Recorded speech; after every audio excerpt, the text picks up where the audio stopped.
I think one of the things that is a ripple is this idea around sharing your story and being vulnerable. And so most recently we did a cultural competence session with the entire staff. And at the beginning of the session, it really just named that it was a vulnerable experience, that we were going to be going into an experience having to be vulnerable with each other, talking about ways that we have been vulnerable with each other thus far this year.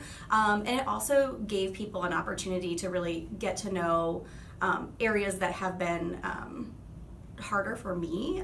So we talked about experiences such as, MCAS data being public, like all of those different things that happen in a school and what that experience is.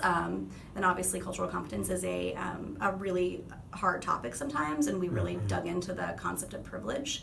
And so people had to be vulnerable, but I think because we talked about authenticity and vulnerability before going into the session, it actually went really well. And more people are actually excited to support with the planning for the next session.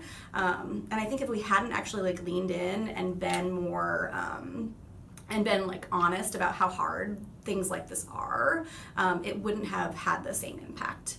I would also say our admin team, the ripple effect is that I think people are actually more willing to ask each other for help. One of our norms is if somebody asks for help, it's because they need it.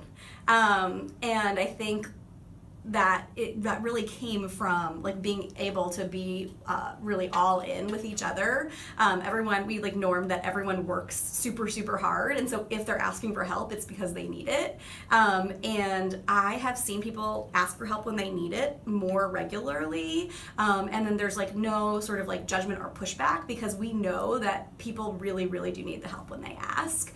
Otherwise they wouldn't be asking. That's great.